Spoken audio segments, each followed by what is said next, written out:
ici Colline Roard et bienvenue dans un nouvel épisode du Cœur dans les épinards par Basile, le podcast dans lequel Basile parle de générosité en invitant des héros du quotidien qui s'engagent pour les autres.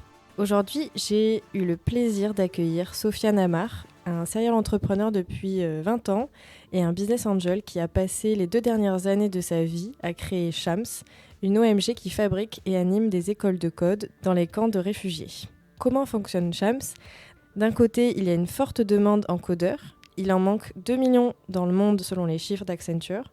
De l'autre côté, Shams forme des réfugiés au code pour leur permettre de trouver un emploi, puisqu'il y a une forte demande, et de changer leur vie et celle de leurs proches. Sofiane nous raconte son histoire. On a parlé de création de produits, de financement de l'innovation sociétale, d'échecs, de réussite, de l'importance de l'empowerment. Pour lui, il n'y a pas de réussite ou d'échec, mais surtout de l'expérience. C'était vraiment super intéressant, mais je ne vous en dis pas plus.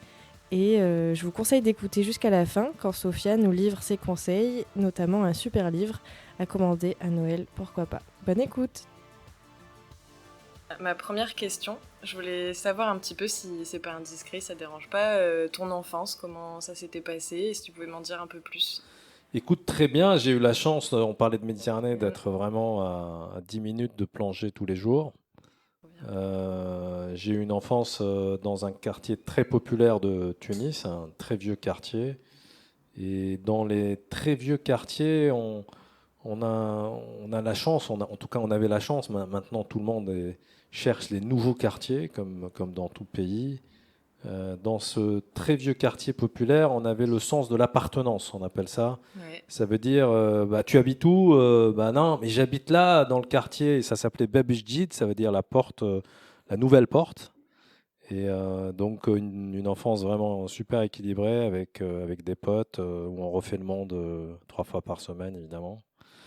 Et voilà, c'était trop chouette. J'ai eu des parents, les deux étaient très aimants, donc ce qui m'a permis de me développer. Parce que qu'est-ce que tu veux faire dans la vie? Bah, je veux être heureux, hein, je veux pas être ingénieur. Voilà, donc ensuite j'ai suivi des études d'informatique après le bac. J'ai eu un diplôme d'ingénieur. C'était mon dernier choix, hein. Donc C'était quoi tes premiers je choix? voulais faire médecin, mais bon, Ça voilà, c'est on m'a pas... expliqué. Mais c'est tant mieux, puisque Ça voilà, t'a c'est amené à un faire mal pour aussi un bien. plein de choses après. Donc l'informatique, le langage, le coding, l'algorithmique, etc., ça m'a vite inspiré. Et ensuite, je suis venu en France pour faire mon master. Alors à l'époque, ça s'appelait pas master, ça s'appelait DEA ou D'accord. DESS à l'université Paris-Dauphine à Paris. Moi aussi, j'ai fait un Master 2 à Dauphine. Voilà, Dauphine, une belle université, un peu élitiste, je trouvais sur les bords, Ouais, comme beaucoup comme de. beaucoup, hein. Ouais. Et voilà, après le DES, après le DEA, je suis rentré très vite dans une toute petite start-up, une start-up, et j'ai eu la chance de connaître à l'âge de 23 ans un entrepreneur qui m'a insufflé, embarqué émotionnellement dans un truc qui s'appelle l'entrepreneuriat. Ça remonte à une trentaine d'années déjà, donc on ne savait pas ce que c'était. Maintenant, Oui, ça c'était commence pas encore mainstream toute un peu. le Startup Nation, etc. Toi, Oh t'étais non, on était vraiment... super loin, ouais, Ouais, super t'étais au début loin. de Il ça. n'y avait pas d'incubateur, il n'y avait pas d'accélérateur, tout ça, ça Ouais. n'existait pas. Et grâce à lui, on va dire, oui, on était 6 personnes dans une start-up, donc on faisait de l'intégration logicielle, du software développement, et voilà, ça a démarré la carrière, on va dire. Hmm. Du coup, à l'époque, t'as pris un gros risque. Parce que c'était pas, je veux dire, c'était pas en vogue comme aujourd'hui où tout le monde, la moitié des personnes après les études veulent faire monter leur boîte, etc. Donc, c'était quand Oui, même déjà vachement entrepreneur dans l'âme, non? ouais, alors je ne sais pas si je l'étais ou la rencontre m'a déclenché. Ouais. Et on parlait avant cet entretien des rencontres inspirantes. C'est vrai que j'ai appris maintenant. Les latins, en général, on a du mal parfois avec les rencontres. On essaie de Ouais. suivre des chemins bien câblés par l'enfance parfois. Et je crois intimement à l'opportunité de la rencontre. Et je pense que peut-être que j'avais quelques petits petits traits d'entrepreneuriat, mais en fait, c'est vraiment cette rencontre qui me les a déclenchés. Et donc, grâce à ça, j'ai eu cette chance, cette opportunité d'embarquer avec cette personne, Jean-Luc Nahan. Et voilà, j'ai suivi une carrière avec lui jusqu'à la création du premier fournisseur d'accès Internet en France à l'époque, ISDNet. Et il en est suivi quelques réussites derrière. Et des échecs, heureusement. Et dont on apprend. Du coup, de ce que tu me racontes, tu es très orienté sur le produit. Ouais. Là, par exemple, tu as créé plusieurs startups. Ensuite, tu as investi, tu as créé un accélérateur. Enfin, c'est pas rien. Ouais. Et du coup, pour peut-être des personnes qui nous écoutent, comment ça fonctionne? Qu'est-ce que tu dis quand on dit Sofiane, viens, on va créer un accélérateur? Ouais, je pense que quand on sort de la fac ou d'une école, chacun a à peu près sa compétence, son expertise. J'ai eu la chance pendant les premières années en développement du logiciel d'être confronté vraiment à des logiques produits logiciels, notamment beaucoup d'Américains à l'époque. Cette petite start-up intégrait beaucoup de logiciels américains. Et donc j'ai appris l'importance de la notion de produit dans l'informatique. Et c'est vrai que j'ai toujours poursuivi un espèce d'amour assez intense à comprendre la finalité d'un produit. Et quand j'ai créé pas mal de produits, dans le produit Centrex, on en parlait tout à l'heure, aujourd'hui c'est un produit qui existe sur le marché, qui équipe des centaines de milliers d'entreprises en France. Donc c'est un peu la beauté d'un produit, c'est que tu le crées à un instant et tu le fais vivre. Et en fait, toute la dynamique d'un produit, c'est ce qui fait la réussite en grande partie, évidemment, d'une start-up, avec l'amour que peuvent porter les entrepreneurs dans le cadre de leur activité et la qualité de la team ou de l'équipe qui le délivre. Pareil pour un accélérateur, pareil pour l'entrepreneuriat social dont on parlera tout à l'heure sur la partie ONG. Et il faut passer le temps nécessaire pour ce qu'on appelle le design produit. Et en fait, dans l'impact, dans le social, c'est pareil. L'innovation sociale, c'est une création d'un produit, une certaine. On sort du misérabilisme un peu du social en disant on va créer une vraie force derrière qui peut impacter d'autres, qui peut faire de la valeur pour les gens qui en bénéficient. Donc la notion d'expérience produit ou d'expérience du design produit est capitale, je trouve. Et parfois, on n'y passe pas beaucoup de temps. Ouais, l'air du temps, en plus, c'est plus la rapidité, on teste très vite, on crée très vite. Et en fait, je suis d'accord sur le principe de l'agilité une fois qu'on a conçu, on va dire, les premières étapes. Et il vaut mieux maintenant faire adhérer votre premier design produit à une communauté. C'est un peu... Le digital a créé ce momentum et cette émotion. On l'avait beaucoup moins, à vrai dire, ça fait 20-25 ans, on l'avait beaucoup moins, parce que les communautés, c'était les prospects ou les clients. Mais il faut quand même passer un vrai temps, un temps de design de l'expérience, de design produit, parce que parfois on se plante. Et c'est bien de se planter, parce que c'est là où on redesign assez vite les processus derrière. Voilà. Résumé, bien réfléchir à la proposition de valeur que tu vas faire. Par exemple, pour l'accélérateur, bien définir les 3 axes et après, c'était parti.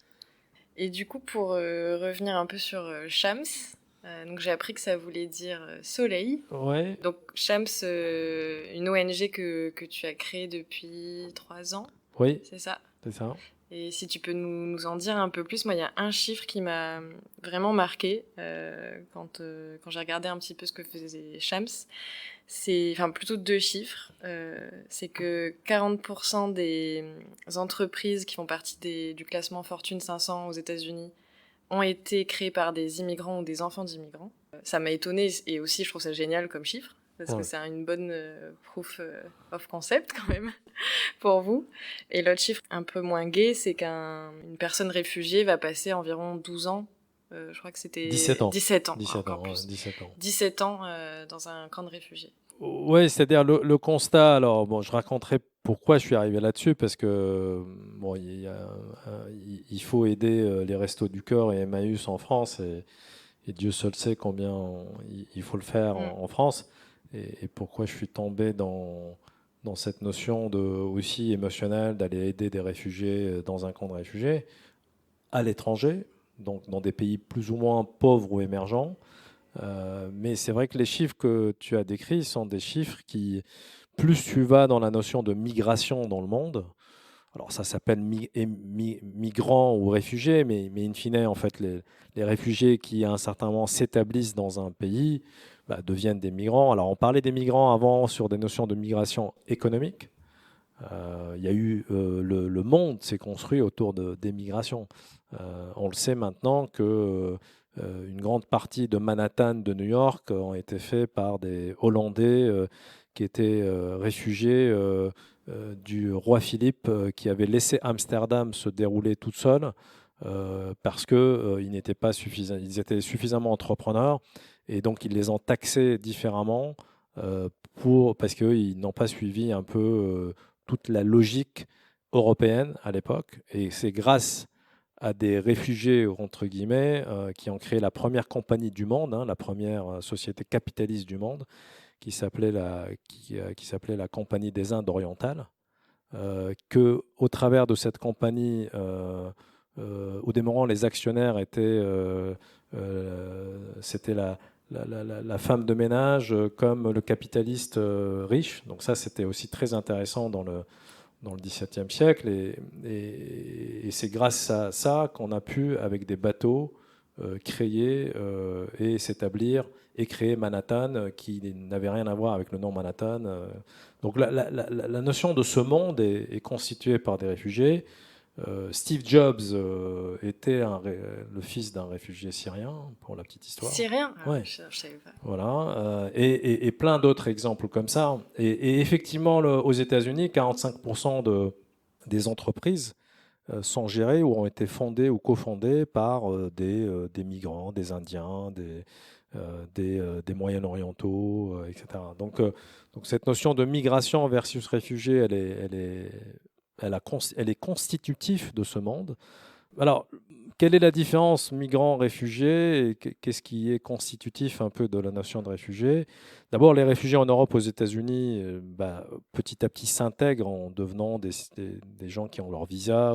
Ce qui est un peu différent au Moyen-Orient, en Afrique de l'Est, en Afrique de l'Ouest et dans pas mal de pays, il y a ce qu'on appelle des réfugiés qui restent réfugiés au sens statut du terme et qui sont dans des camps de réfugiés.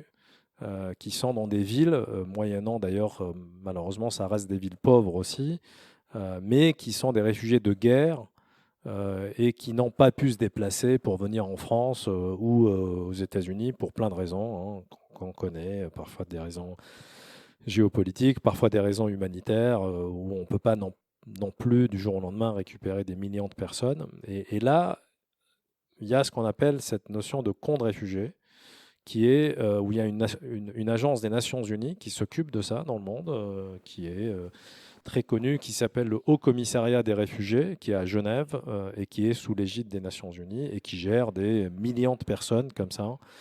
Et malheureusement, c'est des camps qui étaient historiquement faits pour une notion de transitoire, de petite période, on va dire, pensant que les réfugiés vont revenir dans leur pays.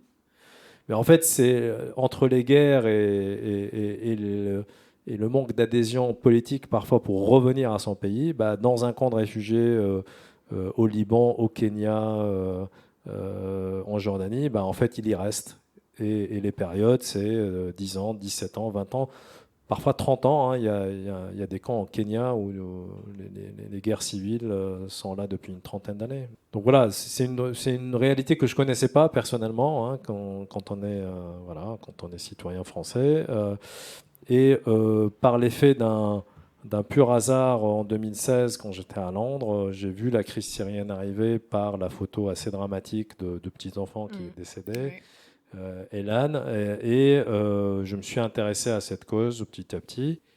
Et au départ en tant que donateur, comme beaucoup de gens peuvent le faire. Et ensuite, le Haut Commissariat des réfugiés m'ont proposé d'aller visiter un camp de réfugiés en Jordanie. Et c'est comme ça que en visitant ce camp, je me suis dit, tiens, c'est assez incroyable. Il y a 100 000 personnes dans un camp. Il y a des hôpitaux à l'intérieur du camp, il y a un terrain de foot, il y a un cinéma, il y a plein de choses. Il y a aussi des écoles primaires, secondaires de l'UNICEF. Il y a toute une capacité créatrice localement. Et il y a surtout une population jeune de plus de 50% à peu près, des jeunes. Quand je dis jeunes, ça veut dire de 16 à 30 ans, qui sont assis en fait, qui font rien et qui n'ont pas de métier. Qui en plus peuvent rester là pendant longtemps. Ils peuvent qui restent là. Et en fait, en étudiant un peu tout ça, j'ai retrouvé des réfugiés dans ces camps-là. J'ai retrouvé des réfugiés qui sont hors du camp, qui sont aussi dans la capitale. Et moi-même étant informaticien d'origine, j'ai dit, tiens, c'est bizarre, il y a peut-être un truc à faire. C'est comme ça que j'ai commencé à créer ma première école de code informatique à côté de ce camp de réfugiés. Qui s'appelle Zaatari. Et donc j'ai créé l'association Shams, effectivement Soleil et Chaleur, parce que d'abord la majorité de ces réfugiés sont dans des pays chauds. Et plus généralement, le nom, c'était pour dire on espère leur apporter un peu de soleil, j'espère. C'est l'espoir aussi. Voilà, un peu d'espoir. Et de soleil, on sait combien dans nos pays occidentaux, c'est très important le soleil. On le sait à Marseille en plus, voilà, on en est fiers. Tout est là pour dire que le nom était porteur par ça. Et donc j'ai créé ma première école en 2019, donc ça fait pas très longtemps. Là, on parle de produits. C'était un premier produit pour comprendre un peu c'est quoi l'audience. Alors j'aurais pu faire des analyses, demander à des cabinets pour m'aider à comprendre tout ça. Bon, j'ai démarré. Rencontré des gens sur place. J'ai mis la tête dans l'eau et je démarrais. En passant de 2018, j'ai passé pas mal de temps quand même pour essayer de verrouiller un peu les aspects légaux un peu de la chose. Et j'ai démarré pour comprendre une trentaine de personnes, qu'est-ce qui en résulterait. Et donc en vers mars 2020, on a eu notre première promotion et des 30, il y en a eu 22 qui ont réussi. Donc c'est un score tout à fait honorable. Et on a compris aussi la différence entre réfugiés qui sont dans les camps de réfugiés, les réfugiés qui sont en dehors du camp, le niveau, qu'est-ce qu'on peut améliorer, qu'est-ce qu'on peut apporter comme outil qu'on n'avait pas mis dans le pilote au départ. Et donc on a décidé de refaire l'expérience avec deux autres promotions et de créer aussi une deuxième école du coup dans la capitale, en Jordanie, à Amman. Sachant que la Jordanie est au mètre carré le pays au monde qui reçoit le plus de réfugiés. C'est-à-dire ils sont 12 millions, ils ont un peu plus d'1 million.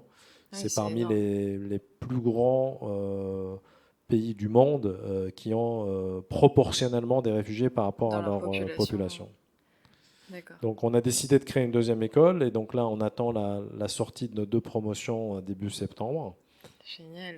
Et donc on travaille maintenant sur ce que j'appellerais la troisième étape de cette toute petite ONG qui est comment scaler. Le terme scaler, on l'adopte beaucoup dans les startups classiques. C'est comment tu passes ton produit de 2 à 10 à 100 ou à 1000. Quel est le vecteur de financement et on se confronte évidemment à toutes les problématiques de financement dans ces pays-là. On cherche des relais aussi d'entreprises au niveau français mais mondial aussi, qui accepteraient de les prendre en stage payant après leur cursus. Et je peux te dire que c'est pas simple. Je m'attendais à l'inverse. Super ambition et transition pour des personnes qui ont appris à l'école Shams et qui puissent faire un stage, une boîte qui en plus peut les rémunérer et ça met un pied dans la vie active aussi. Ouais, du coup, comment les entreprises elles réagissent un peu de tout. Tu sais, les entreprises ont un vecteur économique d'abord, puisqu'ils ils sont sujets à rendre des dividendes à leurs actionnaires et à rendre heureux leurs salariés. Et ensuite, ils ont, comme dans la majorité des grandes entreprises, des fondations ou des directions de RSE, responsabilité sociale et environnementale. Et là-dessus, ils se font envahir par des milliers de requêtes comme les nôtres. Donc là-dessus, on cherche nos premières fondations entreprises. On a démarré début de cette année. Voilà, donc ça commence à venir. On est dans un momentum où moi je me considère comme une toute petite start-up en mode amorçage. C'est pas mal, hein. À 56 ans, on se rénove, hein. Bah oui, puis après plusieurs, c'est pas ta première, quoi. Ouais, voilà. Et là, par contre, c'est la première fois que je fais quelque chose qui a un impact clairement humain, Mm. au-delà de l'usage, puisque j'ai eu la chance de développer des startups où on crée de l'usage. Là, c'est de la formation, on appelle ça la formation professionnelle, c'est de la formation technique, voilà. Et il y a quand même du développement. Alors, j'ai du mal à trouver l'équivalent en français, mais en anglais, on appelle ça de l'empowerment. Mhm.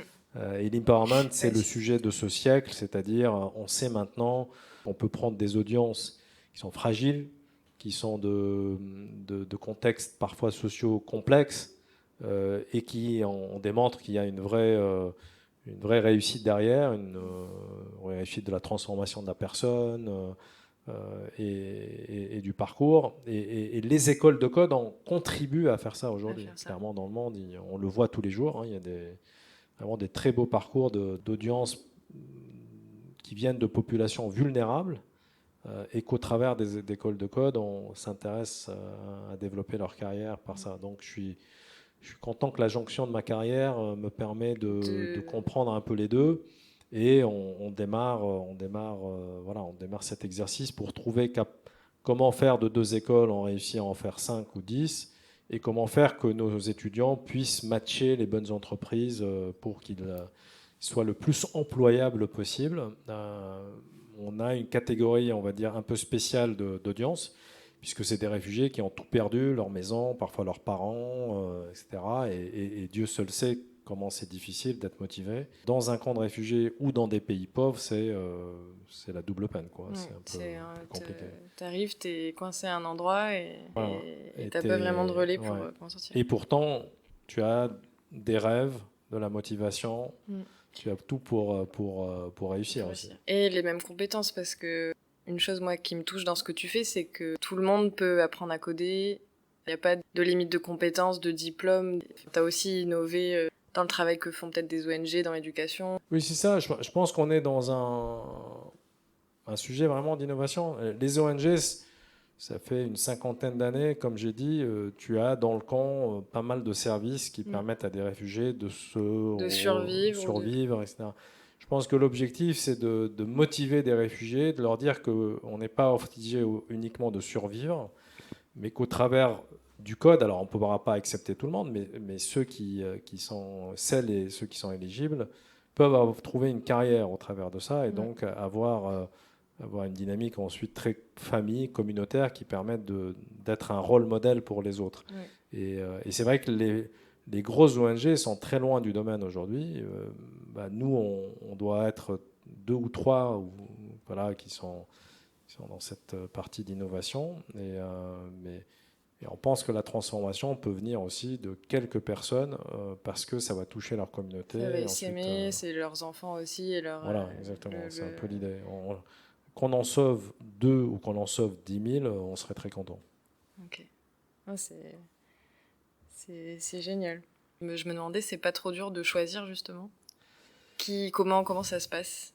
Alors ça, nous, on n'a rien inventé. Hein. Je pense voilà, l'idée quand j'ai eu cette idée de démarrer, je suis allé rencontrer plein d'écoles de code françaises au départ et ensuite américaines, parce que dans le Moyen-Orient et dans l'Afrique de l'Est, c'est très anglo-saxon, donc la marque américaine est importante.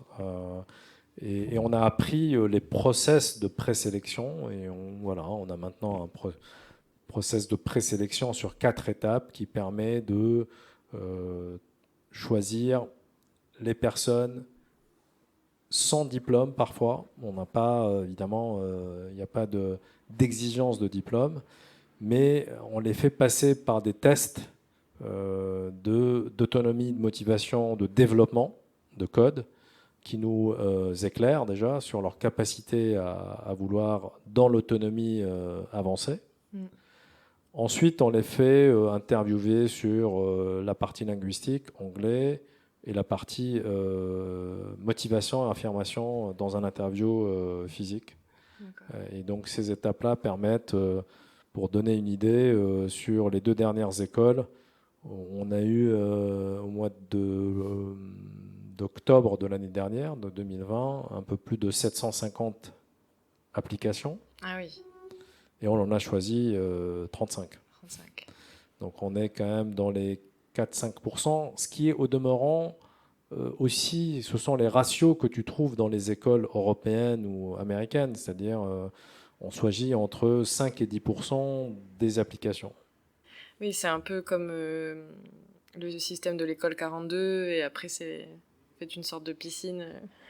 On fait une petite piscine, mais effectivement l'école 42 a innové en 2013 avec ça, et je pense que toute cette notion d'école de code qui est orientée autour d'un travail collectif, ce qu'on appelle le peer learning, d'un travail qui est basé sur des projets dès le premier départ, d'un travail maintenant que pas mal d'acteurs dans le code ont créé, c'est-à-dire la plateformisation du contenu, à savoir que le fait de donner plusieurs niveaux dans les 6 mois ou dans l'année où la personne va travailler plusieurs niveaux, comme si tu jouais un jeu, et que dans ce gaming, tu fais avancer la personne, bah, tu peux atterrir au bout d'un an de quelqu'un de brillant. Parce qu'en fait, il va apprendre à apprendre, il va apprendre à s'appliquer, il va apprendre à faire des projets, et il va le faire avec d'autres. C'est ce qu'a créé un peu l'univers du jeu, en fait. L'univers des jeux a créé, moi, je me rappelle mon fils, avec lequel je me suis engueulé 1200 fois, c'est qu'il m'expliquait qu'à l'âge de 13 ou 14 ans, qu'il jouait alors à l'époque ça s'appelait World of Warcraft, Ouais. peut-être que tu as connu, Ouais. et World of Warcraft, il jouait avec des Australiens, des Chinois, etc. Donc il jouait en meute comme ça, il jouait avec beaucoup de stratégie, il jouait pour gagner des niveaux. Et en fait, dans le coding, c'est dans la même logique. Les plateformes qui réussissent bien, notamment K12, mais Holborton School aux États-Unis et d'autres, ont créé cette dynamique dans l'apprentissage du code.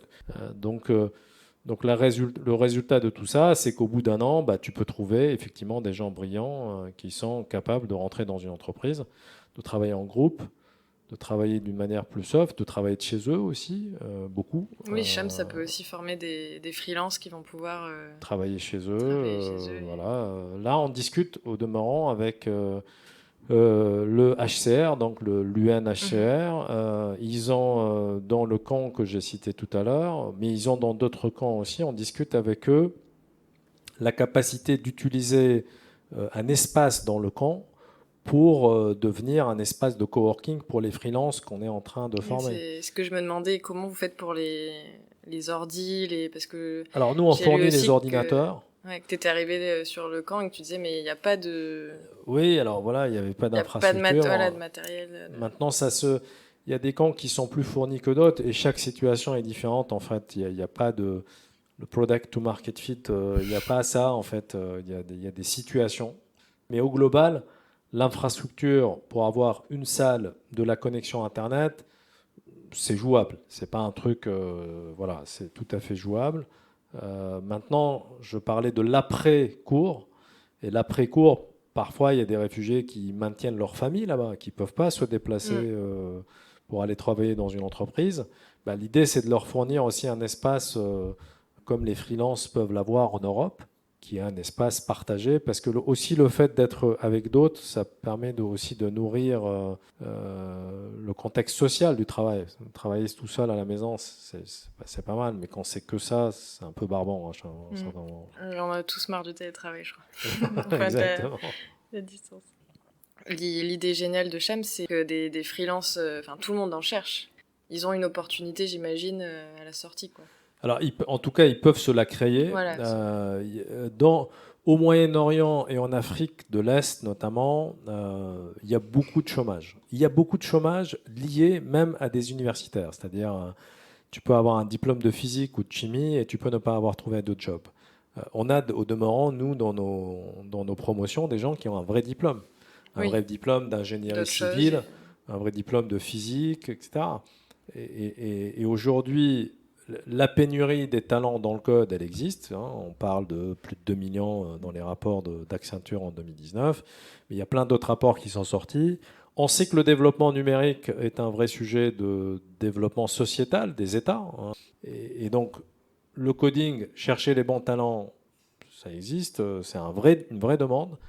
Donc si on arrive à matcher dans cette demande des bons niveaux de codeurs, bah, on aurait réussi évidemment le deuxième pari qui est, à part la formation, la part de l'employabilité. Après, ça demande évidemment une compétitivité importante de nos codeurs. C'est-à-dire, aujourd'hui, comme vous le savez, il y a un marché hyper compétitif sur le développement. Il faut être un bon talent, un talentueux du code. Donc là-dessus, on leur donne cette conscience aussi. C'est pas parce qu'ils ont une formation qu'ils vont trouver. Après, c'est vrai que le Covid a probablement fait gagner 7-8 ans aux entreprises des pays émergents, parce que là, tout le monde s'est réveillé en disant ah bah, il faut digitaliser à mort, en fait, ce truc qui nous est arrivé. Parce qu'à la différence de la France, qui a eu cette chance de pouvoir émettre des prêts garantis par l'État, bah, les pays pauvres, en fait, n'ont pas ça. Donc l'automatisation, l'informatisation, la digitalisation est un sujet fort. Donc on pense que pour nous, c'est une opportunité, pour nos codeurs, de matcher là-dessus. Quand tu as eu l'idée de Shams, tu te dis il y a des réfugiés, il y a cette demande en personne qui code. Moi, je peux faire ça. Comment tu as créé l'équipe autour de toi? Du coup, vous êtes 3 cofondateurs, c'est ça? Et après, une équipe de 4-5 de personnes un peu sur place et pas sur place. Comment ça s'est passé? Les montages, là aussi, c'est du pur entrepreneuriat. Ouais. Hein, quand tu démarres sans argent, tu te débrouilles, entre guillemets. Donc, alors, on a une équipe sur place en Jordanie qui sont 2 profs et ce que j'appelle un programme manager. Voilà, on utilise un peu les relais locaux. On travaille avec une fondation locale. On a utilisé des job boards pour trouver nos premiers teachers. Et ici, en France et en Europe, c'est plutôt des volontaires et des donateurs qui sont dans l'équipe. C'est-à-dire qu'on n'a pas de salariés, on travaille sans salariés, pour principalement les raisons où on met quasiment la majorité de ce qu'on récolte de nos donateurs dans les programmes. Donc on ne veut pas, essayer de pour maximiser. l'instant... Super intéressant. Je sais pas si tu as quelque chose à rajouter un peu sur Shams. Moi, je me demandais comment on peut rejoindre Shams ou peut-être vous aider. S'il y a des entreprises qui écoutent, comment elles peuvent employer un codeur qui vient de Shams. Réfugié. Ouais, alors il y a plein de manières de nous supporter ou de nous aider. Bon, il y a effectivement pour les entreprises tous les enjeux d'avoir des stages à distance pour des réfugiés. Il y a parfois des gens qui ont une certaine spécialité qui peuvent mentorer. Le mentorship est un sujet à la mode en ce moment en France. Et il y a évidemment pour les associations, nous on fonctionne par les donations de nos donateurs. On est une association d'intérêt général en France, hein, donc on a la capacité d'optimiser les impôts de nos donateurs. Donc ça, on est très content depuis 2 ans. Et peut-être avec un like, c'est parfois suffisant. Suivre, super. Oui, et votre ambition, c'est d'être le Médecins sans frontières du code. version Shams. Ah bah ça, c'est une ambition. Je vous le souhaite. On s'y active à 100%, mais ouais, c'est une vraie ambition. Ouais. Vraiment, je vous le souhaite. Et du coup, on va passer un peu aux questions Basile, donc plus des petites questions pour la fin de l'entretien. Est-ce que tu pourrais partager les grandes difficultés ou peut-être un échec que tu as connu dans ta carrière ou dans Shams? Au global, à mon avis, ça doit être dans les dynamiques à peu près pareilles, hein, de l'entrepreneuriat dans la tech ou de l'entrepreneuriat social. La seule chose que j'ai trouvée assez, en tout cas plus compliquée dans l'innovation sociale, c'est qu'il y a très peu de fondations qui financent l'innovation sociétale. Voilà, ça, je pense que c'est... Alors ça démarre, je pense que c'est un moment, c'est nouveau. Donc ça, je pense que c'était une complexité. Moi qui suis habitué à financer des startups, il n'y a pas ce que j'appellerais des fonds d'amorçage, quoi. Après, je pense qu'on avait discuté, il y a un sujet dans l'entrepreneuriat, c'est la gestion de l'émotion. C'est un sujet qu'il faut faire attention dedans et il faut vraiment arriver à canaliser un peu l'émotion et en sortir de temps en temps pour la regarder, Ouais. pour pouvoir avancer avec d'autres et pas uniquement avec sa casquette d'entrepreneur. Ce qui n'est pas simple, hein, puisque parfois les entrepreneurs ont un ego où on a du mal à s'en sortir, donc on ne le regarde pas comme tel. Et ensuite, le troisième sujet, c'est le produit. Hein. Je reviens à mon produit. Il faut vraiment, quand vous avez une conviction produit, aujourd'hui, dans le monde où on vit, il faut le challenger, quoi. C'est-à-dire questionner un peu pourquoi votre logique produit. Bon, après, si vous êtes convaincu que vous réussissez ou pas, c'est pas très important, mais faites ce travail en amont, qui est capital, je trouve, et Mais qui pour est pas commencer, enfin, faire tout un travail pour pas rien. plonger tout de Ouais, suite. plonger tête baissée, Ouais. être à l'écoute. Top. Est-ce que tu as un livre que tu lis en ce moment ou qui t'a marqué ou un film à nous conseiller? Pourquoi? Alors, un livre, je vous conseille tous de lire The Game, qui est un livre en français au demeurant, hein, mais il s'appelle The Game, de Alexandro Barrico, qui est en fait un Italien qui est, je pense, un réalisateur scénariste à la base et qui a une école qui apprend à des leaders comment créer un storytelling ou un narratif sociétal. Donc, bon, on sait que la notion de créer une histoire dans la société est très importante, puisque dès qu'on est gamin, on lit des petits contes et ça nous fait rêver tout de suite, et Dieu seul sait combien ça reste ensuite. The Game, c'est un livre qui explique avec beaucoup d'humour qu'est-ce qui s'est passé dans la révolution du digital.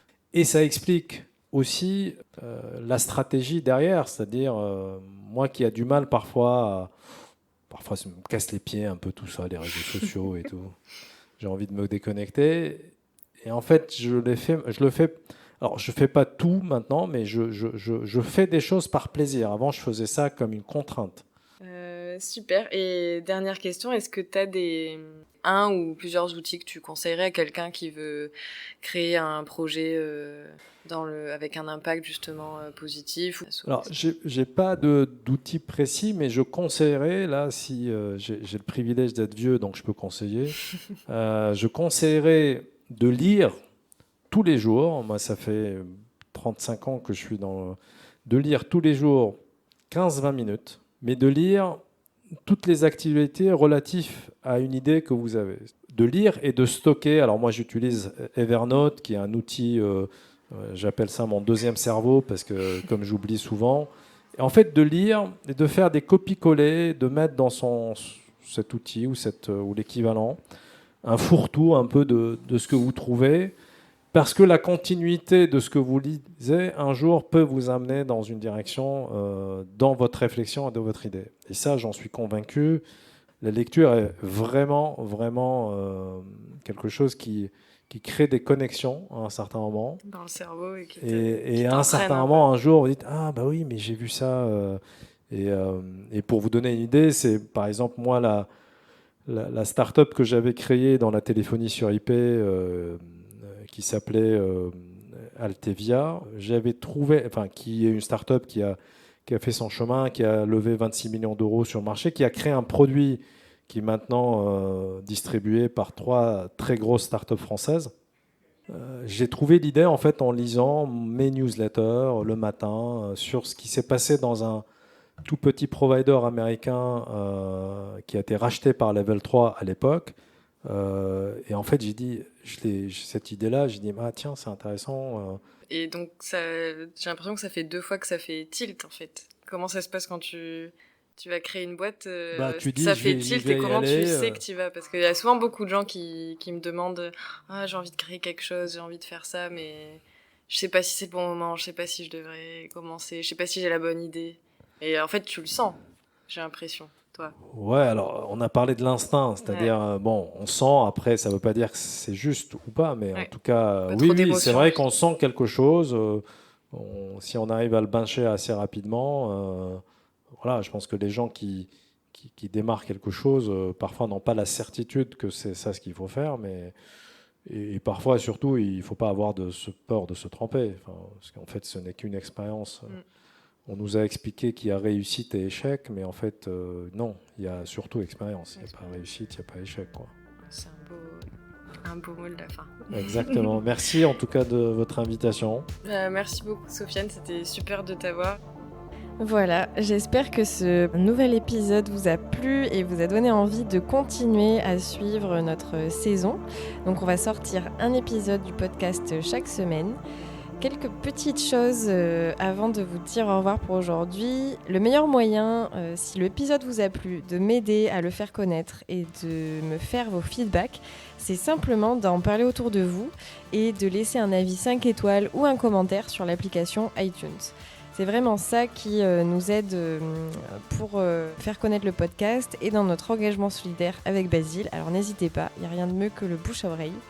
Ensuite, pour me poser des questions, pour suivre Basile ou pour me conseiller par exemple des prochains invités à interviewer sur le podcast, vous pouvez envoyer un message et nous suivre sur Instagram à Basile France, également sur LinkedIn, Facebook et YouTube, et m'envoyer un message à moi, c'est sur LinkedIn, Colline Roard-Perrier. Merci beaucoup d'avoir écouté, je vous souhaite une bonne journée, j'espère que ça vous aura inspiré pour lancer plein de projets et faire du bien autour de vous.